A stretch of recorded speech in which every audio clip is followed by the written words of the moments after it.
Konnichiwa. Bonjour. Donc je viens de Vevey, en Suisse, à quelques kilomètres, à une vingtaine de minutes de Lausanne.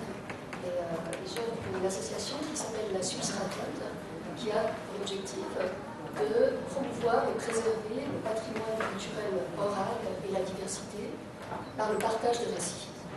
Et à l'intérieur de ce cadre-là, eh bien, se décline une série de projets, dont un espace Kamishibai pour promouvoir le Kamishibai, cet outil de communication qui est un outil extraordinaire et qui est très très apprécié, que ce soit dans les musées, je me rends, les bibliothèques, les écoles, les garderies et les festivals. Voilà. Donc je suis très heureuse d'être invitée par Corinne aujourd'hui à lire cette histoire.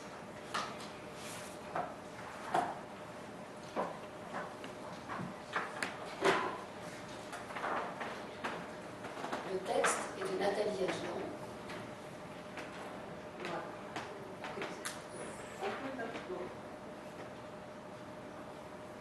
Ah, mais qui? Et l'adaptation est de Monique Félix, Le roi des couleurs.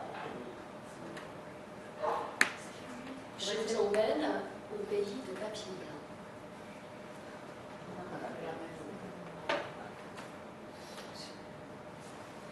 Au pays de papier blanc, eh bien, tout est blanc, forcément. Blanc, les choses et les nuits. Blanc, le ciel et la terre. Blanc, les nuages et le ciel.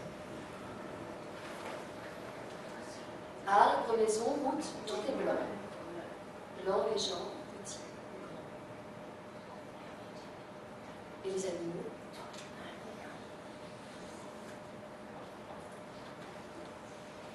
Au pays de papier blanc, les animaux ne sont pas contents. Au pays de blanc papier, les animaux sont blancs de la tête aux pieds.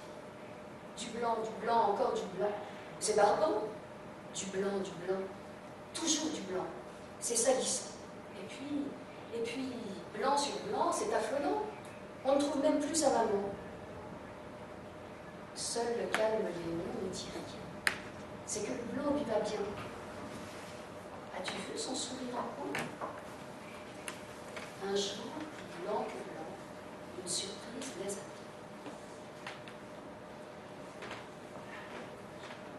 Au départ, les animaux trouvent cela bizarre. Ensuite, les animaux s'agitent et s'excitent.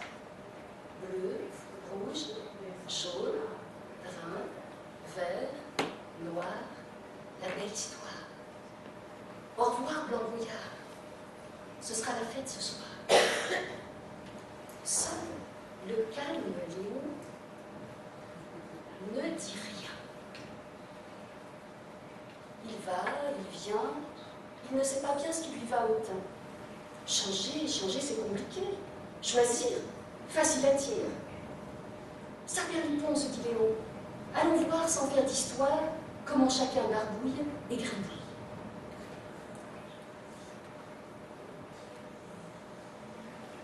Ni une, ni deux, du bec à la queue, perroquet fait ce qui lui plaît. Et Léon cause. Il y en a qui osent.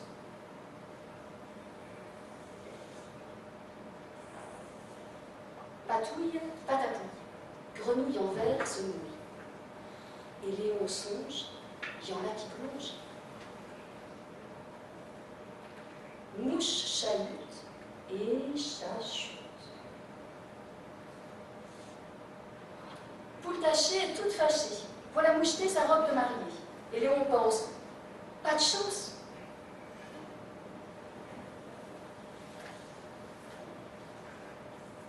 Hop là, hop. Un à un, les poussins sautent dans le bain. Et Léon rigole. Quelle farandole!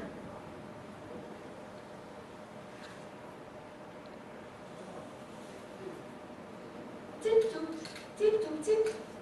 Girafe et Mistiti font petit à petit. Ce sont des amis. Et Léon s'émeut. J'aime quand on s'aime.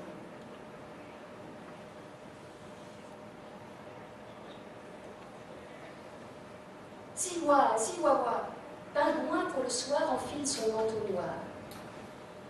Et Léon s'emballe. Ça y est, prêt pour le bal.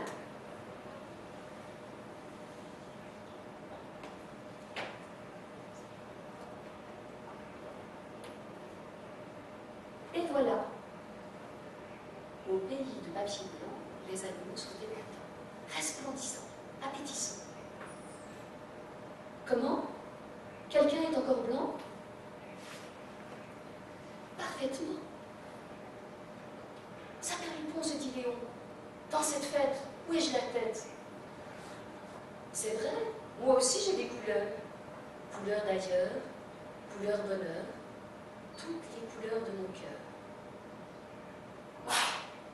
Changer au fond, ça a du bon. Choisir, ça fait plaisir. Veux-tu connaître le secret de mon être? Alors, ouvre bien tes oreilles, sa belle peuple. Là où dansent plus les soleils, j'ai croqué l'arc-en-ciel. Si tu veux faire pareil, tu vivras des merveilles. À toi de chercher. À toi de jouer. À toi de rêver. Mon histoire est terminée.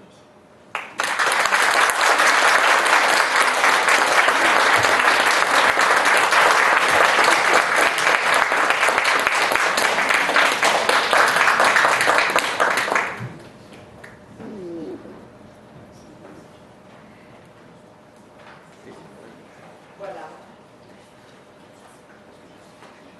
Alors, ma deuxième partie. Vous voyez l'adaptation de la culture, enfin tout ça, on en a parlé. J'ai été dans un anniversaire d'une grande garderie qui avait préparé une histoire pour le Kamishibai qu'elle allait raconter à tous les parents qui allaient venir faire leur visite, dans un espace un peu oriental, tout le contraire de ce qu'on a dit hier, avec, si possible, peu d'éléments autour du Kamishibai. Mais voilà, on est dans des histoires culturelles, les gens s'adaptent, adaptent l'histoire à ce qu'ils ont envie de faire. Et puis, voilà, ça donne quelquefois des choses comme ça étonnantes. Donc, je vous ai dit dans le début de mon intervention que mon intérêt pour le Kamishibai, il s'inscrit aussi dans une démarche plus large d'éveil au récit et de promotion de tous les projets qui vont aller dans les garderies, par les garderies, auprès des plus jeunes enfants, pour ramener des moments de partage et l'accès finalement à la culture de l'écrit. Dans le centre de ressources dans lequel je travaille, on a des projets différents. Bon, voilà, on ne les voit pas bien ici, mais à côté du Kamishibai, on a aussi développé des tapis des vélos au livre avec des albums et une multitude de projets qui vont dans ce sens-là. Il faut comprendre dans le contexte de la Suisse, c'est qu'un enfant sur deux fréquente une structure préscolaire. Et chez nous, les enfants vont dans les garderies jusqu'à l'âge de 4 ans, voire 4 ans et demi. Dans les garderies, il n'y a aucun programme, du temps libre, pas de dépistage précoce. C'est vraiment un moment de grande liberté. Les équipes ont énormément de temps, sans être, pour l'instant, on est peut-être encore privilégié, mais sans être obligé de surstimuler les enfants. Donc, c'est un terreau extrêmement favorable pour créer des choses avec les enfants de manière totalement, en dehors, de toujours vouloir leur apprendre des choses, prévoir l'entrée à l'école, et ensuite attention parce qu'après l'école, il y a l'école primaire, etc. Donc, on a encore la jouissance de lieux d'accueil extrêmement libres. Je vous ai dit qu'il y avait quand même 50% de taux d'immigration en Suisse dans les milieux urbains, ce qui veut dire que comme dans tous les autres pays de l'Europe, l'analphabétisme est une grave difficulté pour les personnes, les populations.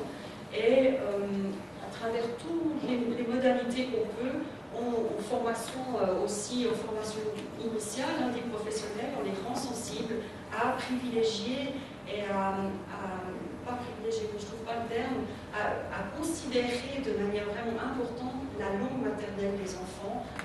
Si on peut aller raconter des histoires dans la langue des mamans et des papas, c'est toujours un très bon moyen d'entrer en communication et faire de la prévention précoce, mais de la prévention d'une manière très très large. Tout comme dans certaines régions de France, la Suisse entière a créé un programme qui s'appelle Né pour lire, ce qui veut dire que chaque bébé qui naît dans une maternité reçoit une carte de lecteur dans une bibliothèque, et un petit coffret avec un album pour lui et un livre qui explique l'importance de l'écrit à ses parents. Donc dans tout ce mouvement-là, il y a de l'argent pour promouvoir toutes sortes de projets. Ici, on voit un petit garçon sur la chenille du livre. La chenille, c'est une chenille présentoir ludique dans lequel on glisse des histoires et on a des dizaines de chenilles qui se baladent dans les crèches.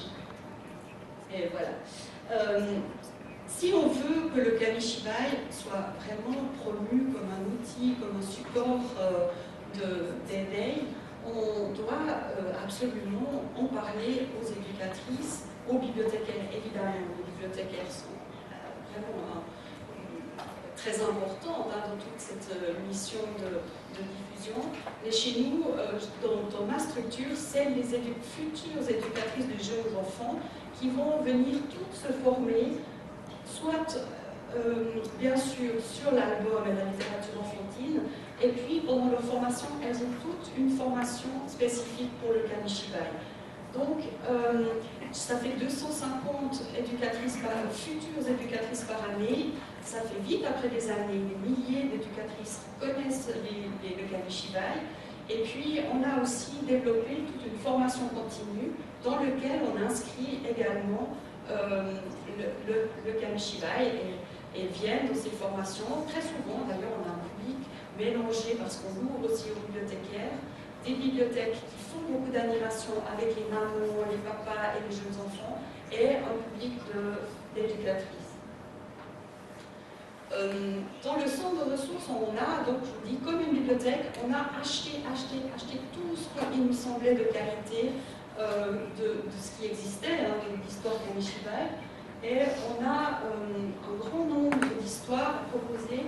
On a 123 histoires différentes, et vous voyez que pour un tout petit territoire comme notre petite Suisse romande, on arrive à traiter 1446 histoires, et c'est juste notre centre.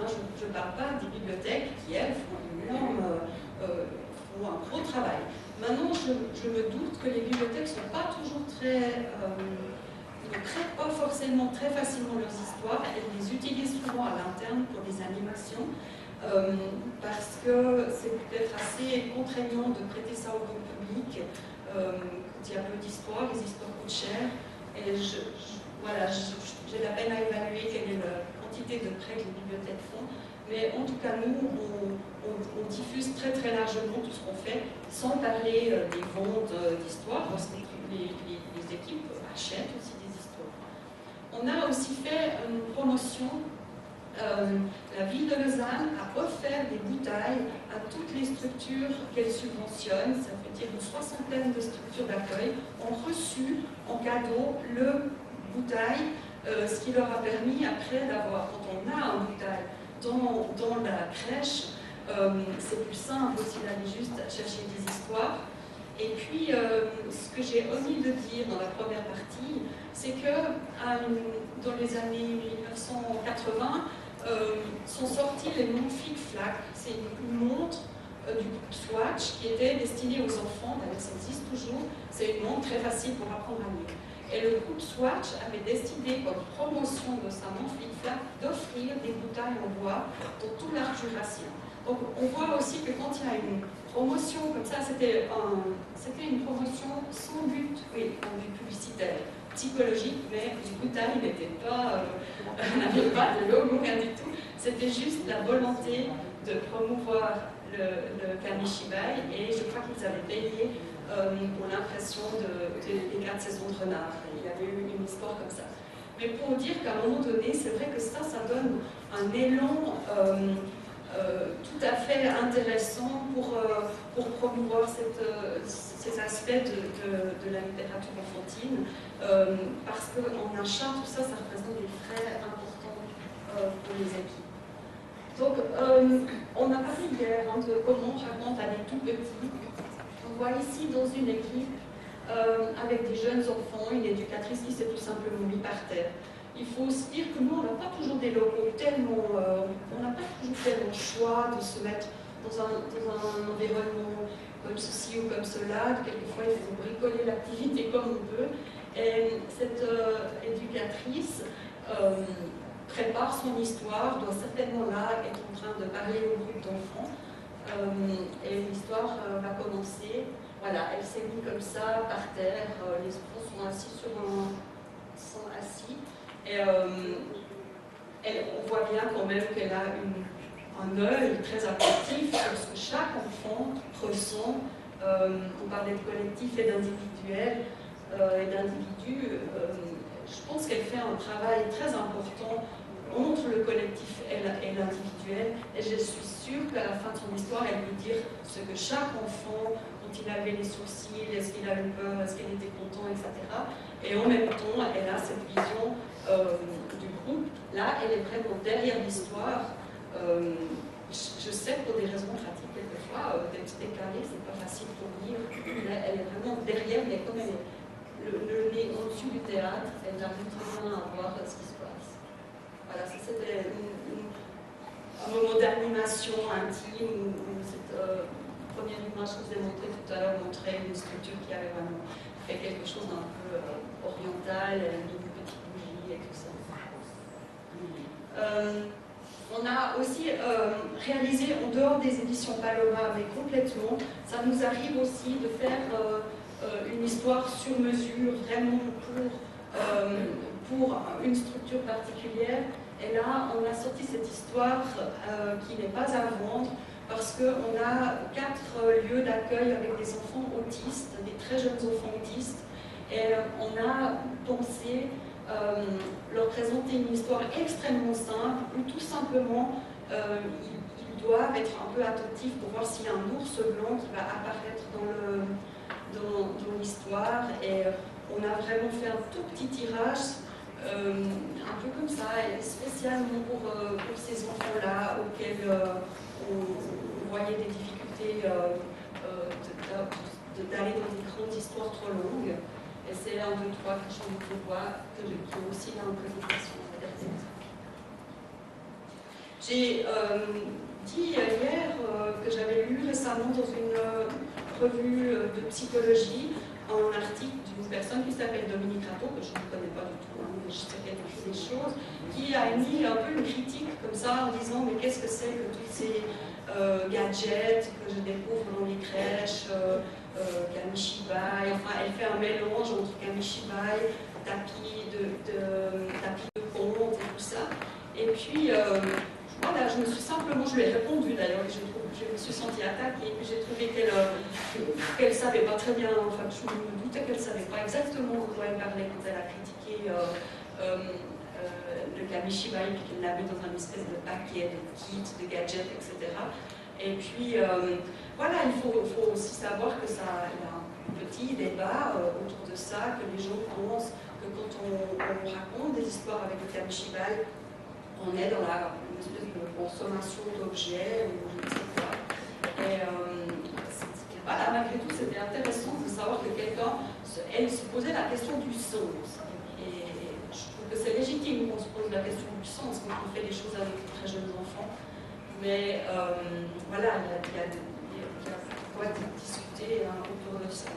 Et moi, j'ai aussi pensé que probablement, en utilisant le kamishibai, on fait un petit bout d'éducation animale. images, parce qu'à force les enfants, plus ils grandissent, plus ils sont intéressés de savoir comment les images défilent, de qu'est-ce qui se passe après l'image, de qu'est-ce qui se passe avec le texte. Et même si je sais bien que alors, quand les maîtresses d'école se mettent dans des projets d'inventer des histoires, c'est vraiment très très casse-gueule, si je veux dire comme ça. Mais en même temps, je pense que les enfants, à force de voir cet outil, peuvent comprendre aussi que ce qu'ils regardent à la télévision, c'est un défilé d'images et qu'on peut intervenir dans ce défilé d'images. Et moi, j'ai vu des classes avec des enfants faire un assez joli travail, même plus tard, pour essayer de comprendre les schémas du conte, enfin, et tout ça.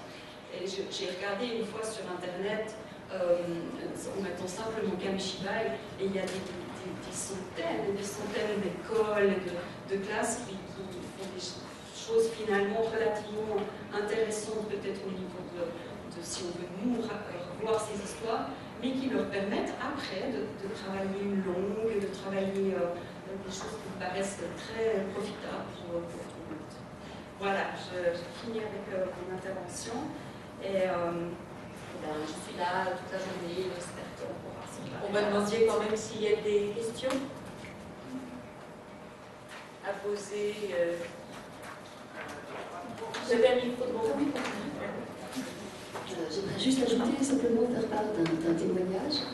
Lorsque j'étais à la bibliothèque d'Aigle, il y a des enfants tout petits qui sont venus, ou un petit garçon qui s'appelait Léo. Et Léo, eh bien, on a partagé ensemble un certain nombre d'histoires. Il avait 2 ans et demi, 2 ans et demi, 3 ans.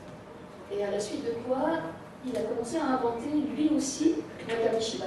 Il avait 2 planches devant lui, des petites. Et sur une planche, il dessinait le personnage, et sur l'autre planche, il dessinait son lieu. Puis à la suite de ça, je lui ai dit, tu es prêt qu'on découvre encore une histoire? Il m'a dit, d'accord. Et donc, on a découvert le roi des couleurs. Et j'ouvre le butail, et quand j'ouvre le butail, il me dit, oh, mais regarde, Nathalie, c'est tout blanc. Attends, je vais aller chercher mes couleurs. Et je trouve que ça, c'est juste extraordinaire. Et il allait aller à la petite table qu'on avait aménagée avec les craies, etc. Puis je lui dis, attends Léo, regarde, quelque chose va apparaître à l'intérieur de l'image. Voilà, c'est simplement par rapport à l'histoire que vous avez vue précédemment, qui commence par du blanc, qui fait qu'auparavant, si l'enfant est respecté, je pense, dans le fait qu'il est lui aussi.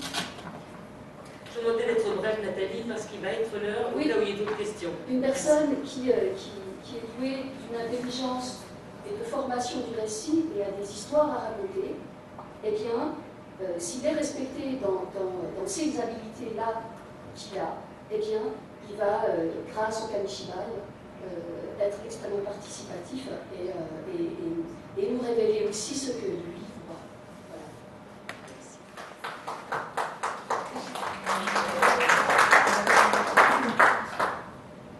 Y a-t-il une question? Un point. Geneviève? Si, faut que tu appuies. Ça s'allume normalement le petit. Si, c'est bon, va. Alors, je voulais simplement savoir ce que vous pensez de ce que j'ai quelquefois pratiqué.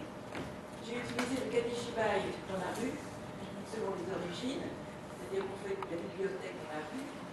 Et quelquefois, les enfants nous ont demandé spontanément d'être le conteur du Kamishibai. Et je trouve que c'est intéressant de voir. Et en général, ils aiment le faire parce que ça leur donne une certaine place. En même temps, ils ont un texte. Lire, et ils apprécient aussi d'être un peu cachés derrière le Kamishibai. Et je voulais savoir ce que vous en pensiez de ce genre de pratique. Oui, j'en ai pas parlé parce que le temps est limité, mais comme je suis éducatrice spécialisée, je suis très sensible aux enfants qui ont des troubles de l'identité ou du contenu, des apprentissages.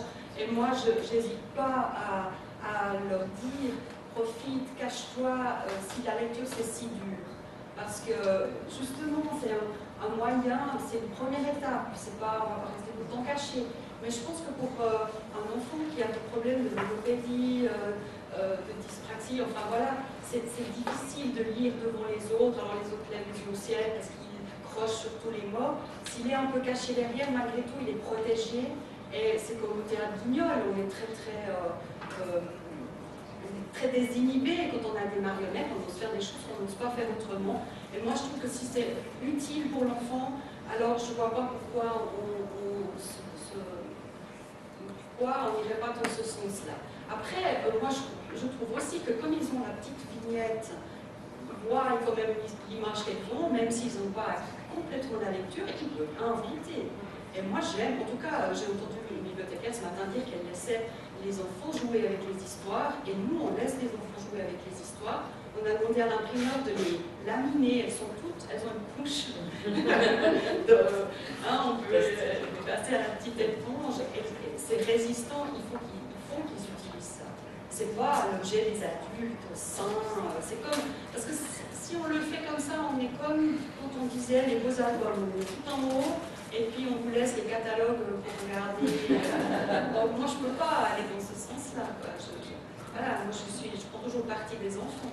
Et si je sens qu'un enfant, et voilà, maintenant on a des structures où il y a 3, 4, 5 enfants handicapés, il y a beaucoup d'enfants avec des syndromes pré-autistiques, il faut vraiment voir, il faut les suivre. Ouais. Il faut un peu voir où ils vont et puis penser qu'ils ont trouvé le bon moyen d'exprimer quelque chose. Et si c'est le Kamishibai, ça va très bien. J'en profite d'ailleurs pour vous dire, si jamais vous êtes sur Paris et que ça vous intéresse, que demain après-midi, de 14h à 18h, nous serons avec l'ICAJA au Centre Pompidou, où nous organisons des démonstrations et des ateliers de récits de Kamishibai, justement pour les jeunes qui vont passer derrière et faire du Kamishibai. Et je trouve ta question très très intéressante parce qu'effectivement c'est le vrai enjeu de mettre des grands dessus pour raconter aux petits comme les albums. Laurent ? Oui. C'est une question que je me pose, je ne pratique pas, mais j'ai vu ça pratiquer. On commence une histoire avec du Kamishibai, on arrête l'histoire, on dit si ça vous intéresse, vous n'aurez qu'à lire par vous-même l'histoire, ou alors consulter l'album quand il existe avec le Kamishibai. Qu'est-ce que vous en pensez? C'est quelque chose que j'ai dû faire de la même manière à nos amis japonais. Est-ce que ça se pratique également au Japon, cette manière de faire? Je ne sais pas quoi vraiment penser. Voilà. Elle en a parlé hier. Alors, oui. Elle a parlé hier dans le cadre de l'histoire. Pour avoir les bonbons. Oui, pour avoir les bonbons, ou alors ça se fait aussi quand l'album existe, quand le même album existe en Kamishibai. C'est de la promo. Ah ouais, alors qu'est-ce que vous en pensez au niveau, c'est-à-dire pour forcer, ou pour pousser, ou pour inciter, je ne sais pas quel terme on va dire, les enfants à lire et à lire cette histoire? Non, alors moi je suis claire avec ça. Tant qu'il a envie qu'on lui raconte une histoire, même s'il a 12 ans, on lui raconte une histoire. D'accord. Et je ne sais plus qui a dit ça, c'est pas parce que votre enfant a appris à marcher que vous l'envoyez faire les courses. C'est pas parce qu'il a appris à lire que vous lui demandez de tout lire. Donc c'est quelque chose que vous ne conseillez pas. Non mais c'est bien. Allez, une dernière question et c'est la pause. Non, c'était pour rebondir sur ce que venait de dire le monsieur. Bon, moi je fais des lectures de Kamishibai, des petits. Je fais des lectures d'albums, parce qu'il y a des albums extraordinaires à lire aussi aux tout petits.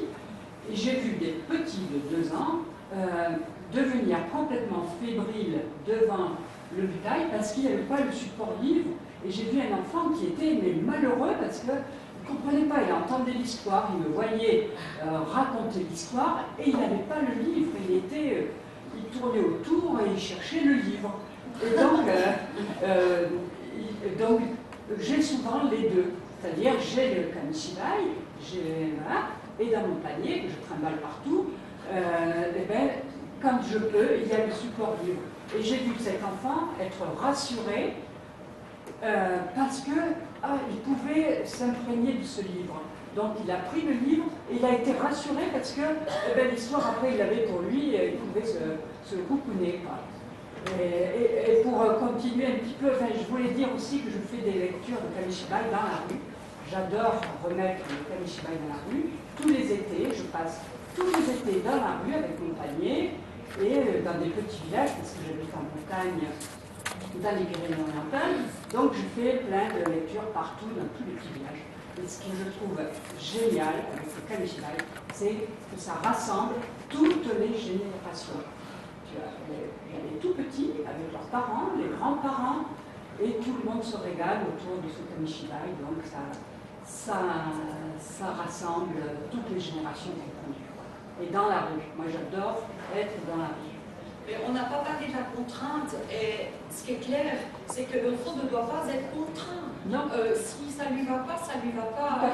Si dans les crèches, il y a un moment Kamishibai, l'enfant est libre de partir. Tout à fait. Il n'a pas à suivre ça. Et s'il aime les albums, vous savez, moi j'aurais fait pareil. Je lui aurais mis une petite corbeille avec des albums.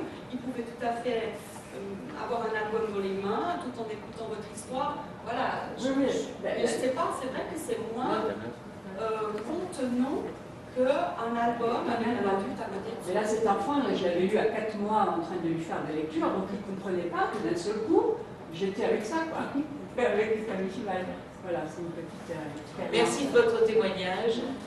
Je vous propose donc une pause assez courte pour le coup, et nous reprendrons allez, 10 minutes on va dire. Je demande aux autres intervenants de respecter leur temps et surtout d'y intégrer les questions dedans. Merci.